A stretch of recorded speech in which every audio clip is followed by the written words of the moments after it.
Okay, so good evening, classmates. So I am Darwin M. Pakal, your reporter for the Till Farming Systems.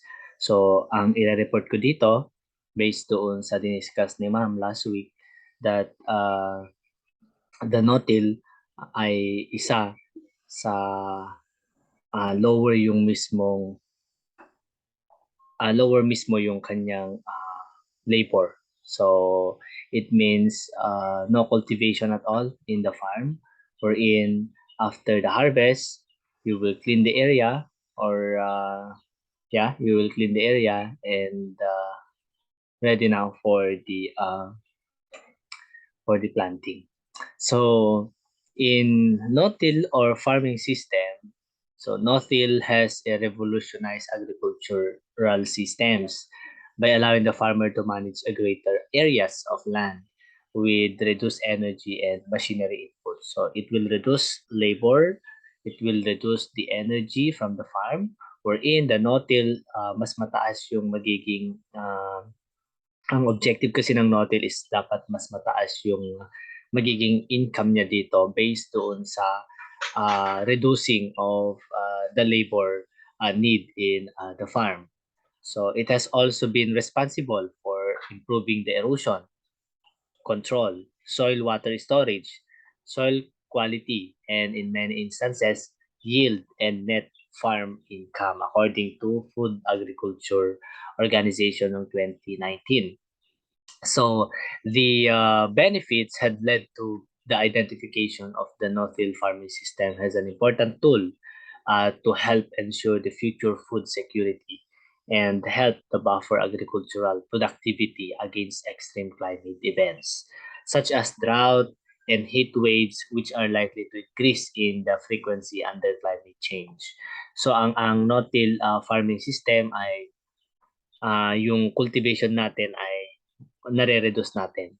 Nare-reduce yung paggamit natin ng mga machineries, wherein extensive use of fertilizer ang kailangan dito, extensive use of pesticides. Nasabi ni Ma'am last meeting na in the no-till farming system, it's look like a modern agriculture wherein kakailanganin mo pa rin ng mga extensive use of fertilizer, extensive use of pesticides, and also hybrid seeds pa rin yung itinatanim dito. Okay? Most ng mga country natin like US and also Japan are practicing also the no-till farming system. And in the Philippines, nung mga unang panahon, especially in Isabela, because Isabela is a corn producer nung unang panahon, or nung unang panahon ay yung mga magulang namin dito ay nagtatanim ng mga mais wherein ang ginagamit nila ay no-till farming system dahil sa walang mechanization or walang mga tractor para mag-cultivate or mag-pulverize or mag-plow doon sa area. So ang ginagawa nila ay ginagather lahat nila mismo ng mga stubbles doon sa farm and then ipinapagilid. And at the same time, sinusunog. After nila sinusunog ay gumagamit sila ng stick para magtanim doon sa area. Yan. So, ito ay na-discuss na ni Ma'am last meeting about sa no-till farming system graph, their characteristic effect on system performance and barrier to adoptions. So in the no-till farming system, meron tayong tinatawag na no-tillage, wherein no cultivations in the farm. And then you will stay the stubbles or retain the stubbles in the area, wherein siya yung mismo yung magsisilbing mulching during the development or growth ng plants natin. And pinapractice yung tinatawag nating crop rotations. So what is the effect if these three pillars ay nandoon mismo sa farm or ginawa mismo natin? So yung performance niya, the effect performance of no tillage, retain of the stubbles and crop rotation Probably, it increased the potential yield, and then it improved the soil health kasi hindi nagagalaw mismo yung lupa. Yung mga microorganisms ay hindi na-disturb, so nakakapagparami sila or easy yung kanilang pagpaparami. And also, environmental protection. In the barrier of the adapting this system is challenges in the agronomic and also social and educational and economic and institutional. So in the adoption, kulang na kulang kasi tayo ng mga extension worker to disseminate the information about sa kagandahan ng no-till farming system. And also, in the agronomic challenges, one of the agronomic challenges here are discussed in the next slides or sa slides natin. And the economic and institutional. Yan. So despite its potential benefit, the long-term sustainability of no-till farming system has been questioned due to the increasing number of biotic and abiotic agronomic challenges. As many farmers are increasingly devoting additional time, economic resources to deal with the herbicide-resistant weeds, increasing disease or pest pressure, and soil compaction. So, pag i-define natin what is tillage or no tillage, this is the zero or the least soil disturbances. Okay? Sowing directly into the residue of the previous crop without any prior topsoil loosening, according to Agriculture and Horticulture Development Board 2018. And also, the soil is left disturbed by tillage and the residue is left on the soil surface. And it is the most effective soil conservation system, according to Gellatley et al. Conservation tillage means any minimal tillage system that leaves sufficient crop residue to cover the soil surface by at least 30%. So we are depending on the crop residue in covering the soil para at least ay ma-minimize yung germination ng weeds kasi if you want to lessen mismo yung paggamit ng herbicide, kailangan ay nasa 30% or at least 30% ay cover the soil surface. So what are the challenges in the no-till farming system? So these challenges can be agronomic, environmental, economic, and or social in nature. So ito yung mga i-discuss natin na challenges based doon sa pinakita ko kanina dito. So, or the barriers for adoption. So makikita natin na ano kaya ang magiging challenges natin sa no-till farming system based on the agronomic challenges, the social and educational and economic and institutional. So one of the problem in the agronomic challenges is the controlling of the weeds and pest populations, especially kapag ikaw ay hindi nagro-rotate or hindi nagko-cultivate. Bakit? Kasi merong mga soil-borne diseases na nandun mismo sa lupa. Yung mga soil-borne diseases na yun, once na hindi na-kill or namatay kasi hindi ka nagko-cultivate, so pwede silang magkaroon or magpadami, 'di ba? Magkakaroon ng pest outbreak. So kapag nagkaroon ng pest outbreak, what happen? So lahat nung plants mo or kaya nung crops mo na present doon sa area na yon, pwedeng magkaroon ng low yield. So yung control ng weeds din ay kailangan ay i-actionan din natin, di ba? So, another challenge of the agronomic is the persistence of soil and stubble-borne diseases. Yun nga, yung sinabi ko kanina, na yung mga pest natin, yung population ng pest natin, kailangan natin i-break yung cycle. So, ang isa na ginagawa nila is the crop rotation. Di ba? Pero sa soils, paano kaya yung magiging alternative way para at least masuppress natin yung available na or yung mga presence ng mga diseases doon sa lupa. So para at least mamatay yung mga diseases na nandun sa loob ng lupa, kakailanganin nating bungkalin, di ba? So kakailangan nating i-cultivate, make sure na hindi sila or mabibreak yung cycle nila or mamamatay sila. So yan yung naging recommendation ni Roper, Gupta, and Bocuse na we need to cultivate pa rin yung soil natin if merong mga soil-borne diseases na nandun sa lupa na outbreak na yung damage. And another one is the stratification of nutrients, okay, in the surface of the profile of the soil, according to Pierce et al. And Garcia et al. As you can see in no tillage, so it means no no cultivations, okay? No tillage, no cultivations ng crops natin. So mataas yung phosphorus loss. Bakit?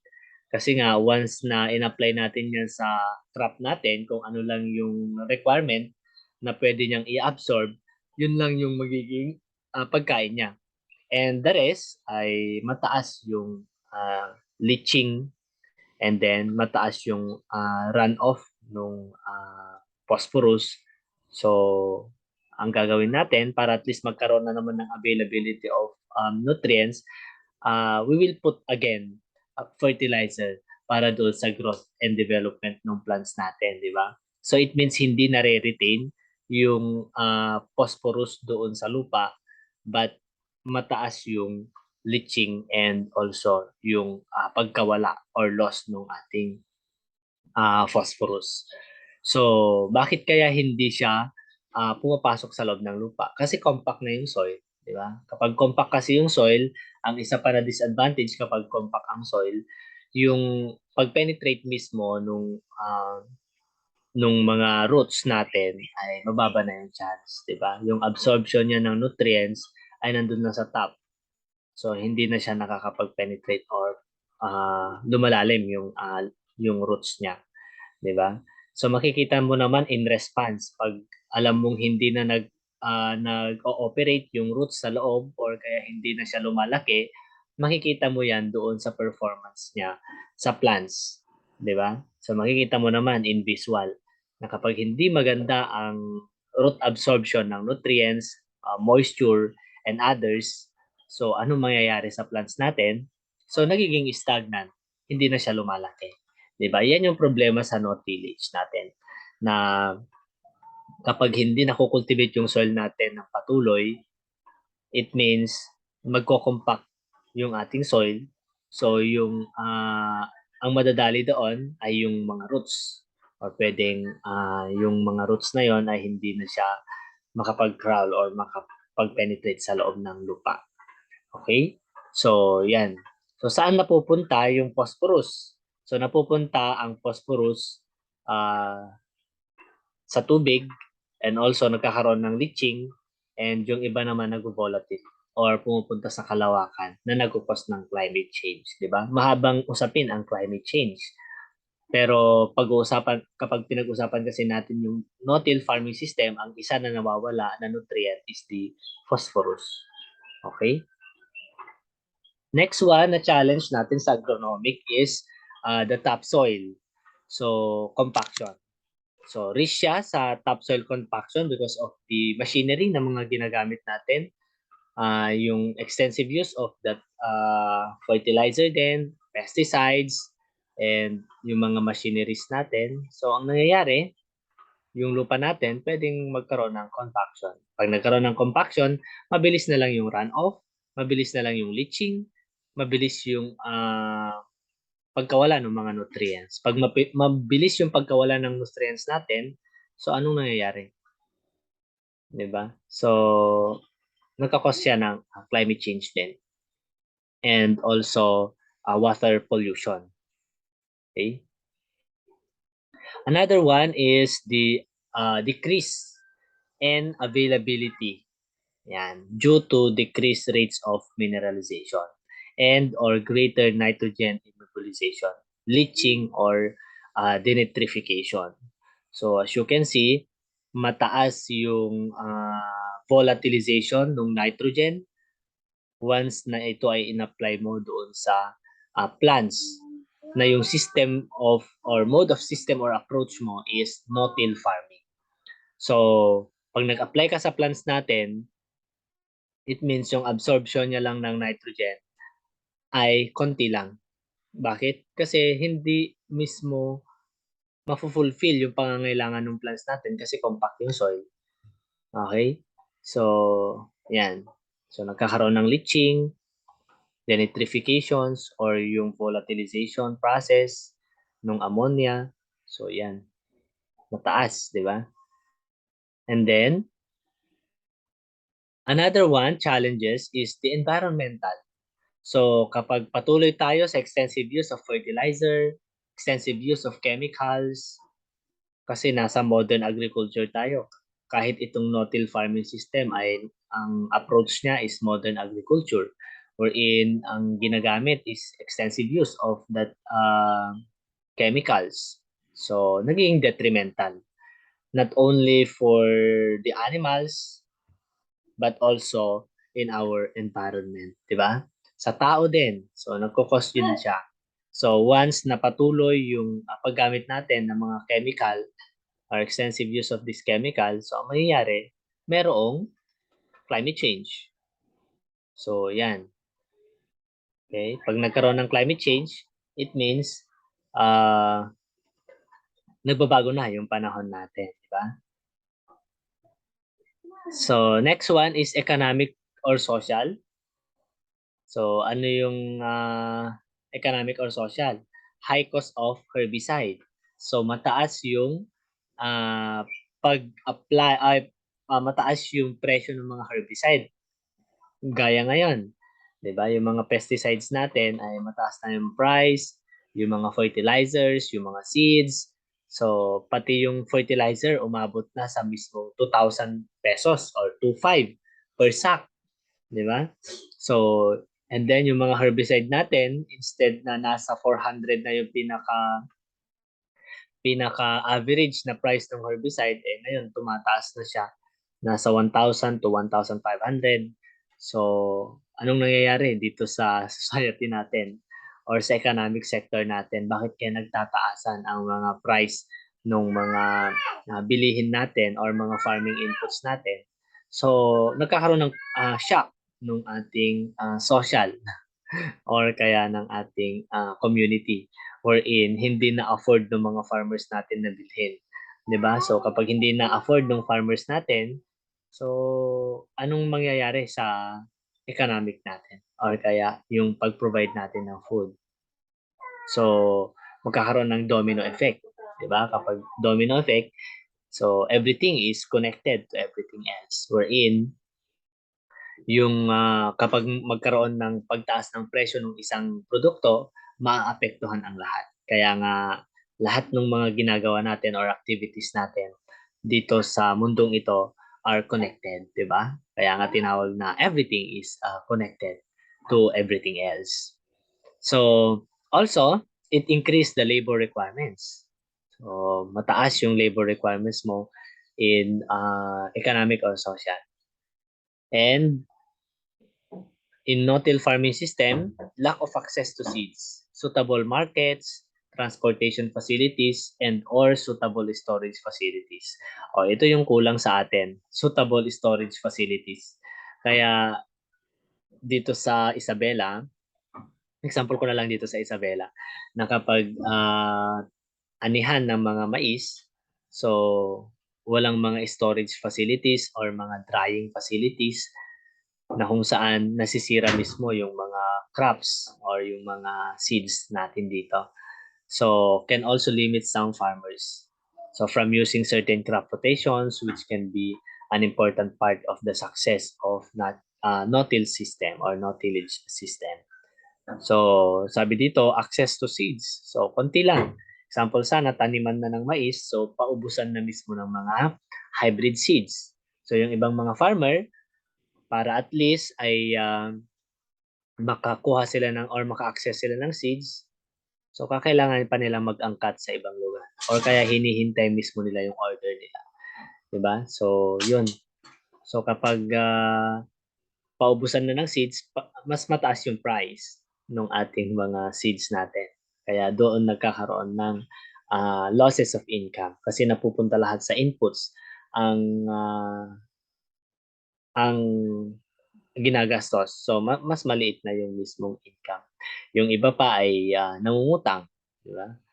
Nangungutang ng seeds kasi wala na silang mga anong tawag doon? Wala na silang mga ah wala na silang start-up na mga money or kaya ng pera or ng pera para ipambili kasi pinambayad ulit sa utang. So, yun.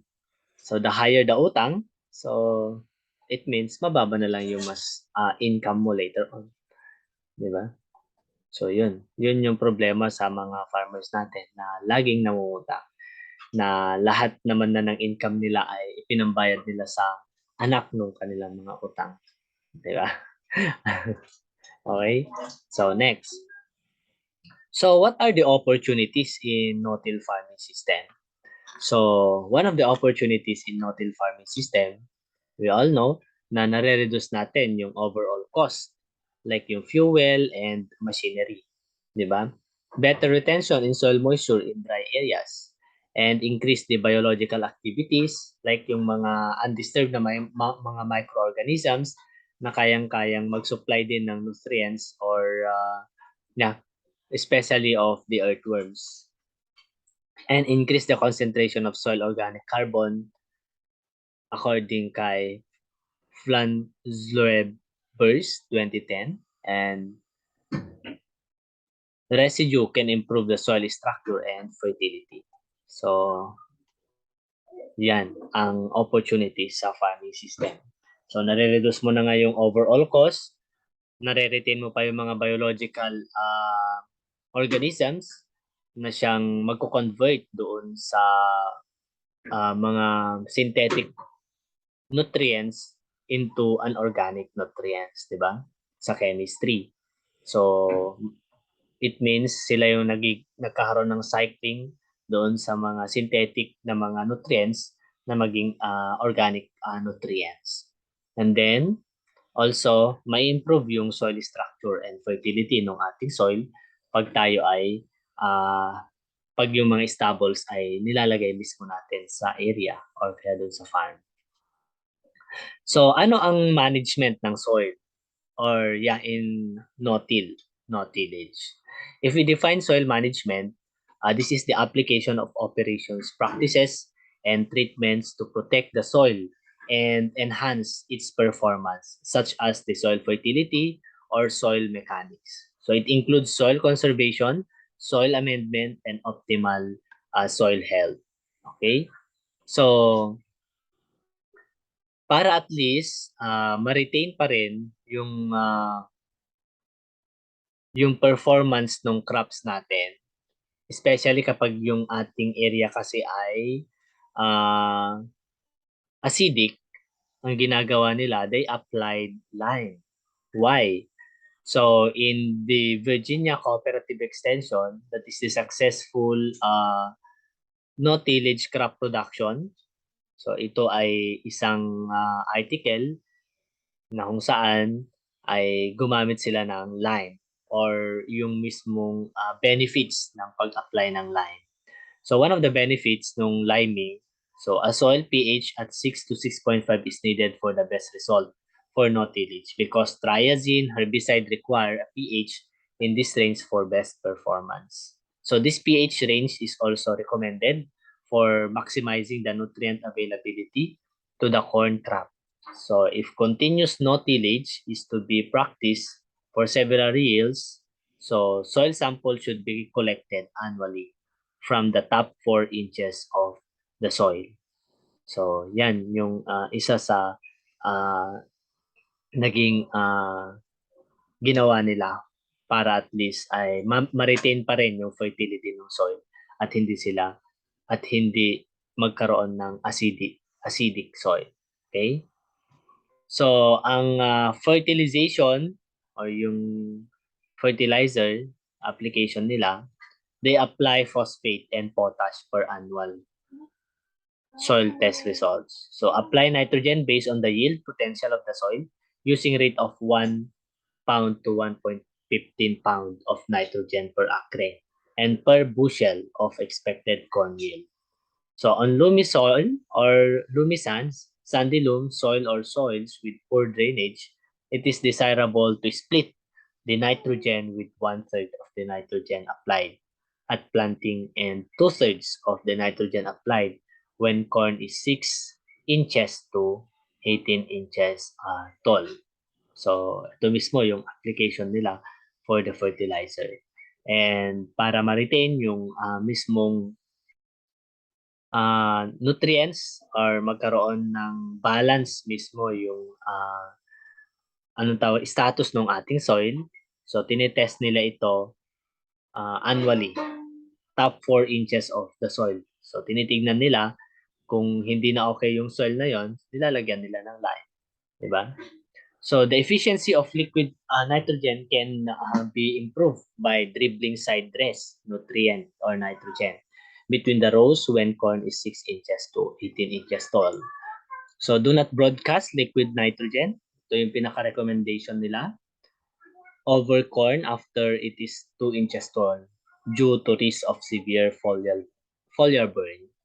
So ammonium nitrate or urea can be broadcast over corn at is 6 inches to 18 inches tall, but the corn foliage should be dry to reduce leaf injury. Okay? So in managing soil, organic matter, yan, this is the key to air and water quality. So kapag nagkaroon ng management doon sa soil organic matter, that is the key in the quality of the air or good quality ng air and water.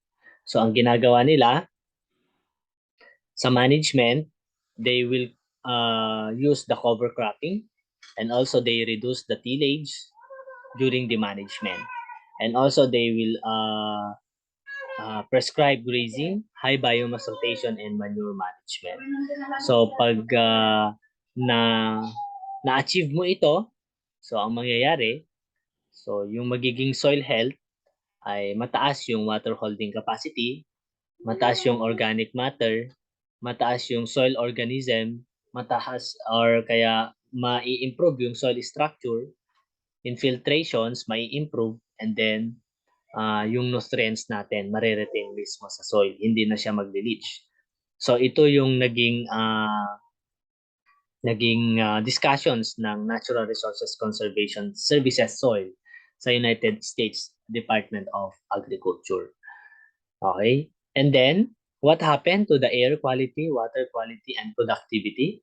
So, fewer ang pollutants. Less dust, less sediments, drought, and disease resistance. So, it means pag na-follow mo mismo yung tamang system on how to manage yung mga practices ng farming during in that soil tillage, it means you will achieve the good quality ng air, ng water, and also na-i-increase mo din yung production kasi meron tayong natawag na productivity. So, yun. Hindi lang mismo yung air and water ang nai-improve mo, yung kanyang quality, but also yung performance ng soil, 'di ba? So mataas na yung water holding capacity, mataas yung available ng mga organic matter to supply yung kakailanganin ng plants natin. So ma-achieve mo yung tinatawag nating sustainability ng ating plants or kaya ng ating area or farm. Okay? So meron tayong study yan about sa no-tillage. So in the study of no-tillage entitled No-Till Soil Management Increases Microbial Biomass and Alter Community Profile in Soil Aggregates. So meron silang study wherein ito ang naging result. So ito ay carbon nitrogen ratio. So the CN ratio did not differ significantly as a function of tillage. Pero titingnan natin kung ano yung mas mataas yung kanyang soil moisture, aggregate distribution, sand content, total carbon, total nitrogen, and also the CN. So in the table 1, this is the result of this study. In the table 1, treatment means N4 and analysis of variance for moisture content of aggregate size, contribution, and sand content differ no-till and conventional tillage. So it means pinag-compare ang conventional and no-till. Okay? So in the no-till, yung aggregate size ng soil is 2 to 4 millimeter. In the 2 to 4 millimeter, mas mataas mas mataas yung soil moisture ng no-till kesa conventional tillage. The same with the aggregate contribution, mas mataas ang no-tillage sa sand content and also dito sa total carbon and total nitrogen. Okay? And then dito sa no-tillage, with aggregate size ng soil na 1 to 2 millimeter, 109 ang soil moisture or 109% or gram per kilogram. And then conventional is 98. So as you can see, no significant sila lahat. Not significant, but kapag titignan mo yung kanyang numbers, mas mataas pa rin ang no tillage if number. Pero kapag significant yung pinag-uusapan natin, it means walang effect. Okay? In the graph about the bacterial and fungal PLFA biomarkers, yung PLFA yun yung phospholipid fatty acid analysis. Okay? So, the total bacteria and fungal biomass were gathered in no-till were greater in no-till than conventional aggregates and varied significantly among different aggregate size classes. So it means merong significant and mas greater yung bacterial and fungal biomass sa no-tillage kesa sa conventional tillage. Okay, as you can see in the graph. Okay, so yun. And then, the integrated pest management in no-tillage. So meron ding approach. Paano kaya yung approach ng IPM sa no-tillage natin? So kapag sinabi nating integrated, ito yung combining or joining or merging of the different practices or systems in managing mismo yung farm natin. And then kapag pest naman, these are the organisms or detrimental to human, including invertebrates, vertebrates, weeds, and pathogen. And kapag sinabi nating management, this is the process of administering and controlling the pest in the area. Okay? That is we call IPM. So, anong tawag doon? Diniscuss ko yung mismong or dinefine ko mismo yung individual word ng IPM. So, ganyan. So, kapag sinabi nating IPM, known as Integrated Pest Control, it is a broad-based approach that integrates practices for economic control of the pest. So, ang IPM, ang isang objective ng IPM ay maiwasan or ma-reduce natin yung paggamit ng mga chemical. Kung kaya pa mismo ng mga systems or mga alternative way on how to suppress that pest, so pwede natin gawin yan. Pero ang pinaka-recommendation kasi ng mga farmers natin or ang problema natin, once na nagkaroon ng pest sa farm, ang sinasabi nilang recommendation nila ay mag-apply na kaagad ng chemicals. So nakakalimutan na nila yung tinatawag na IPM system. Okay? So ano ang advantage ng pest management? So marereduce yung chemical na gagamitin, marereduce din yung percentage of pesticide, resistant insects, We are only uses chemical if necessary. And ang pest management is long-term benefits. Ang disadvantage ng pest management, so individual using pest management must be educated about the option. So dapat may disseminate natin ito sa mga farmers natin or mga stakeholders natin na kung ano ang kahalagaan ng pest management. And takes more time to initiate than simply spraying for the pests, and must be closely monitored for best result. And natural enemies of pests may become pests themselves. So kapag sinabi natin cultural control in the IPM, control of insect pests through the adoption of ordinary farm practices. So kaya nga tinawag na cultural control, it means culture. So it means yung mga management natin or yung mga approach natin ay ito yung mga familiar na ina-adapt natin or ginagawa mismo natin or activities natin sa farm, like yung land preparations, yan, crop rotations, yan yung mga cultural control. So modification of management practices so that the environment is less favorable for pests. So ano yung mga example ng mga cultural control natin in the weed management? So ang ginagawa, nagkakaroon ng cover cropping. Yan. Ito yung practices wherein ang itatanim mo mismo ay mga leafy vegetables. 'Di ba? Para at least instead na weeds ang tutubo, ay ang magge-germinate mismo or mag-grow ay yung mismong secondary or companion crop mo. And then, maintain the plant population. You will use a good clean seeds, high yielding variety, and irrigation system. And then, another one is yung insect pest disease management control. So, relay cropping, crop rotation, trap crops. So, yan yung mga best example in breaking the cycle ng ating insect pest. And also, para at least ay ma-minimize natin yung pest infestation. Okay? And then, trap cropping. O, ganyan yung example ng trap cropping. So, you are planting an attractive host plant to lure the insect pest away from main crop that may not be harvestable. So, meron tayong mga trap crop and then main crop. Another one is the using of seeds or resistant seeds, synchronous planting, rogging, timing or of planting or harvest. So, yan yung mga example ng cultural control. In the physical control naman, this is the effort by man.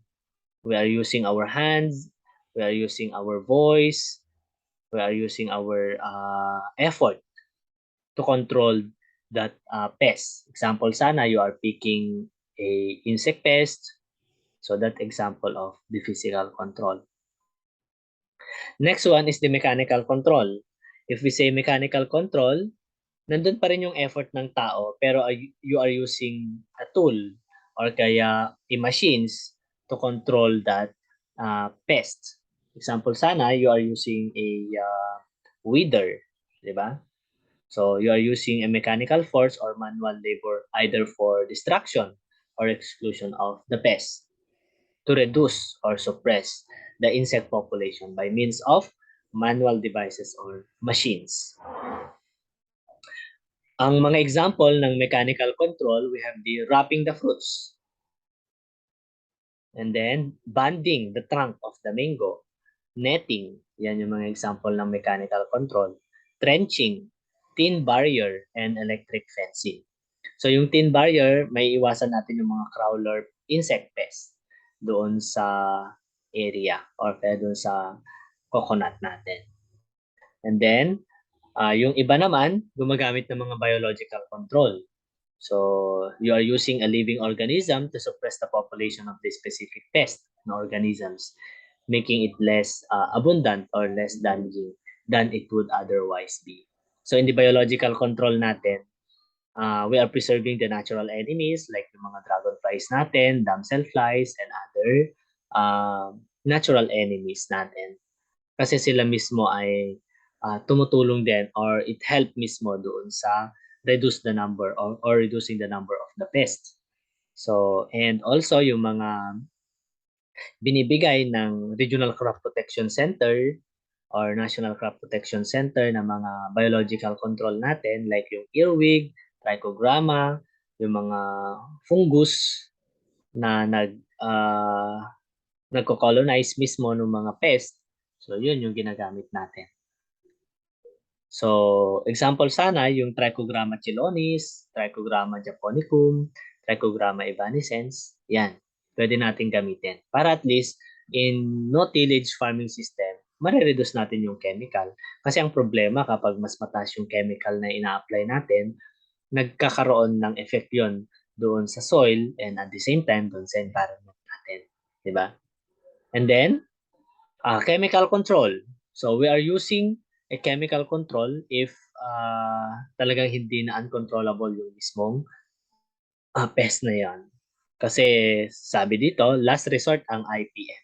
Kasi ang effect ng ating chemical is toxic to environment and human being. Okay? And yung iba naman, they use genetic crops to control mismo yung corn borer. Yan. Kasi karamihan ngayon ng mga tinatanim natin ay mga GMO crops, di ba? So, because ang mga GMO natin, they are pest resistant and also mas higher yung kanyang yield. Okay? And next one na control natin is the regulatory control. So yung regulatory control na tinatawag, ito ay responsibility ng BPI, ng NSQCS, wherein yung mga pumapasok mismo ng mga planting materials dito sa atin or dito sa Philippines ay kailangan dumaan muna sa tinatawag nating regulatory control. They inspect kung ito ba ay may mga availability ng mga substances like or kaya mga organisms na hindi naman present dito sa Pilipinas na hindi nakakaapekto, so dumadaan sa regulatory control. Inspections na tinatawag or they conduct plant quarantine wherein para maiwasan yung introduction of new pest dito sa ating bansa. So that is regulatory control. Okay? So in the no-till soil management, so ang significant result ng study, yan, na nandito na sa last. Ang significant result ng study natin ay significant result ng study na inintroduce ko kanina that the bacterial, fungal, and total biomass were greater to 32% in no-till compared to conventional tillage. So the arbuscular mycorrhizal fungi were particularly affected by tillage disturbance with increase of 40 to 60% among aggregate size classes in no-till versus conventional. But glomalin-related soil protein concentration was not different between the tillage treatment or among aggregate size classes. So ito yung significant result ng ating study in no-till soil management that increases microbial biomass. Nilas ko siya kasi parang pinaka-conclusion na nung mismong discussion natin. So bacterial stress biomarker were higher in conventional tillage than the no-tillage aggregate but were not significant correlated with total carbon. Okay, indicating that the physiological status of bacteria within the aggregate was not simply governed by the quantity of available resources. Indicating that the physiological status of bacteria within the aggregate was not simply governed by the quantity of available resources. Okay?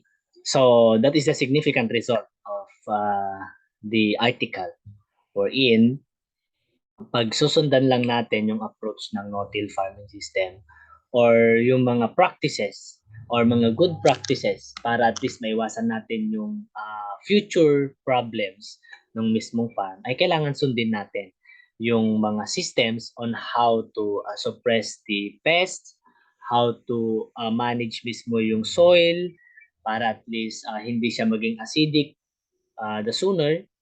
So, in the no-tillage farming practices, hindi naman masama na gamitin natin ito. But, kailangan yung gagawin natin ay mas maganda yung management natin. Nagkakaroon tayo ng disciplinary doon sa management natin ng ating farm wherein para at least maging fertile pa rin yung soil natin at ready pa rin for the operations. Kasi once kasi na yung soils natin ay hindi na siya compatible na mag-grow doon ng plants, yun ang pinaka malalang problema. 'Di ba? Kasi pag nangyari yon, magiging mababa mismo yung production natin or kaya wala na tayong production. So para at least hindi magkaroon ng domino effect doon sa problem nung production natin or nung crops natin na kinakailangan ng economic sector, ay kailangan alagaan natin ito para at least magkaroon pa ng mga uh, future generations na pwedeng magtanim dyan later on. So, no-till farming system ay hindi masama na i-practice. But based doon sa mga binasa ko na mga article, they are good. May mga impact or may mga problems at meron din mga good or advantages ng no-till farming. So doon sa mga problems, so ang tinitignan na lang doon, ano yung mga alternative way to come up that problems. And ang ginagawa nila, ang pinaka-recommendation ng mga articles ay they recommend na kailangan magkaroon ng mas deeper na research or study regarding on this problem on no-till farming system. So kung ano man yung mga katanungan nyo later on guys, sir, ma'am, pwede po kayong magtanong sa ating GC para at least masagot ko po yan. Thank you very much and God bless po.